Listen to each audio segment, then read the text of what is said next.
for the sake of time, on to the next question. So Yeah. some claim that NATO, being a defensive alliance, will never strike first, right? Yes. And also because of Russia's possession of a nuclear arsenal, it would be suicide for anybody to directly invade Russia, right? So why is it then that Russia is worried about NATO enlargement if a direct war between the two is theoretically impossible? And if there was ever a war between Russia and NATO, it would quickly lead to a nuclear holocaust that would render any conventional military advantage irrelevant. Yeah, that this is all hypothetical questions, and one could reverse that question and say, if everything you say is true, then why did the United States want to put nuclear missiles in Poland and in Romania? That's after 1991. This is like in the last 20 years, in addition to the ones they have in Britain, in Germany, in Turkey, and in Italy. Why? If you know, one could say there's no point because nuclear war would be a disaster. Putin answered that question once. They asked him, why are you so worried about these missiles that are put in Poland and in Romania? And he said, well, because with each time they put missiles closer to our borders, the time that it takes for a missile to fly is shorter. And this is one of the reasons with the war in Ukraine. It started when Zelensky asked the West to put missiles in Kharkov. Yeah. And that means like 300 kilometers from Moscow. Yeah, it's like that makes a difference. Yeah.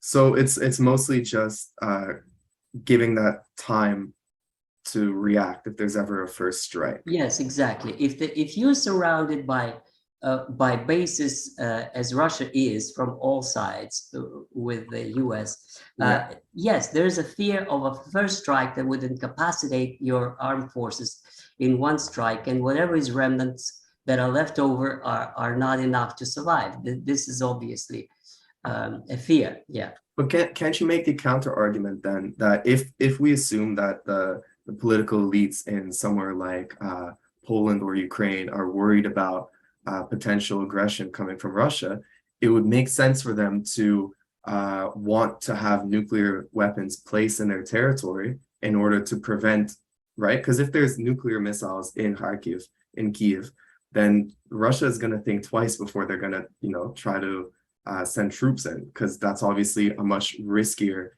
military operation. Yeah, I know, but it doesn't add to Russia's security. And so they would have, if this were to happen, they would find ways or try to find ways to disable those weapons without using nuclear weapons. By the way, this just brings the issue. It's this absolutely ridiculous talk that is going on in Western media about Russia hitting Ukraine with nuclear missiles. It's such an idiocy. It's such an impossibility that I don't even understand how anybody can seriously talk about it. If Russia considers Ukraine part of its culture and nature and territory, and it wants to take Novorossiya, why in the world would they destroy it for generations with a nuclear strike? It's absurdity to the absurdity. The last thing Russians want is to hit Ukraine. Even if there was a real big war, I think the place they would hit would be Ramstein, an American base in Germany, not in Ukraine. So you don't think there's any realistic scenario right now where they can use like a low-grade tactical? Absolutely not. Just like on the battlefield. This is all inventions of American propaganda. This is total nonsense. There's no way whatsoever that Russia could use nuclear weapons of any intensity in Ukraine. Nothing. As I said, if there is a direct strike on Russia, they will blow up American fleet. They may even blow up Ramstein with some although American bases would go first. And this is why it's very foolish on the part of Finland and Poland and Sweden to join NATO, because they're not a target now as being neutral. But if they put American bases in their territory, they will be a target. It's just the way it is. They will be a target. Wait, so I actually have a question, because I don't remember the exact source, but I remember reading somewhere that in Russian military doctrine, like any full-blown conflict with NATO would have also involved a conflict with Finland just because of the border and obviously No, so not that was really. all.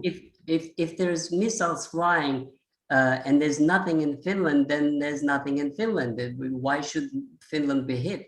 So now you're saying they're on the target, basically, as opposed to before. If at this moment, I don't know, but it just declaring that they're in NATO doesn't mean anything, except that Finnish army is going to take orders from Washington. Yeah. But if there are no threat, actual physical threat coming from Finland, you have to prioritize your targets. If I was in the Russian general staff, the priority is to hit American bases where the missiles are, and not Finland that doesn't have any. Yeah. So, if it comes to a big conflict, the first targets would be US missiles in Poland, Romania, England, and elsewhere. Yeah. What about this is, I know this is a bit different than the questions I wrote, but since you brought up like that nuclear weapons is ridiculous to use in Ukraine, and I can see where you're coming from. What about are you concerned about like the Zaporizhzhia power plants or anything like Yes, that? that I'm very concerned about. And I also am totally surprised that Western media and Western leaders are not worried about this, because the Ukrainians are shooting at it, real stuff. It could happen. I mean, one of their missiles can go straight and actually hit it. And then what? I mean, like millions of people will die and well, hundreds of thousands. I don't know what exactly would happen. So Macron says, "You Russians get out, and then there would be no danger." That's not serious. It's not serious. They're not going to get out, especially now that they proclaimed it part of their territory. But it's totally irresponsible to allow the Ukrainians to shoot at the nuclear station. It should be considered a zone of no military action. The Ukrainians say we do it because the Russian military are there. Or if they're just there, but they're not shooting, don't shoot either. And come to some kind of understanding that there's a war, but there's no war where the nuclear facilities are. One could make that kind of arrangement, but somehow they're not doing it. But in the last few days, I'm less worried because Rosatom took it under control. They're winding it down. They're shutting down the reactors. Yeah. So that even if they're hit, there wouldn't be any danger of a working reactor. It's going to take some time for it to cool off, but the Russians actually don't need it as a source of electricity. They can restart it when peace comes, but for the moment, they're really kind of trying to wind it down and close it. So yeah, okay. That sounds a bit reassuring, I guess.